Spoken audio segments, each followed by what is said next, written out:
Bien le bonjour, donc dans cette vidéo-ci, je vais vous montrer comment paramétrer votre consignation automatique des retards et absences. Alors, on vient tout simplement sur l'onglet Absences et retards, menu de gauche vert.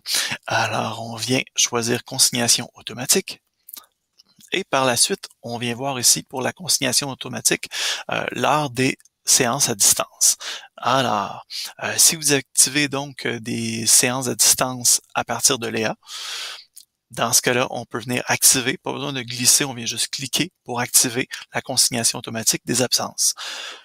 De cette manière-là, donc, toute personne qui n'aura pas accédé à la classe Zoom, donc à la séance Zoom à travers Léa, se verra donc attribuer une absence pour cette semaine-là.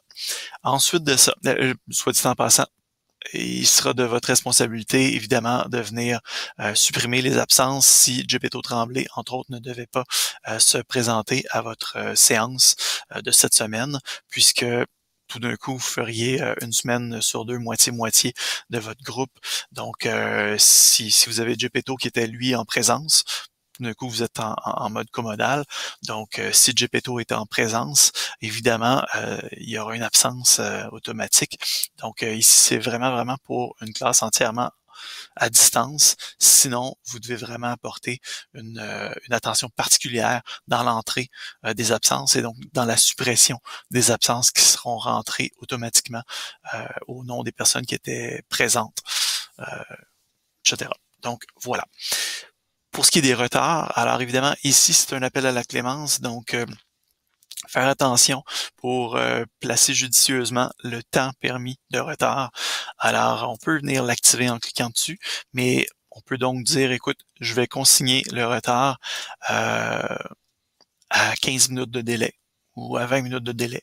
Juste faire attention, évidemment, si quelqu'un dit non, moi, aucun retard permis, il faut tout de même se souvenir que il se pourrait qu'un étudiant, une étudiante soit en laboratoire, par exemple de sciences, juste avant, et doivent être ensuite en cours, à distance, tout de suite après.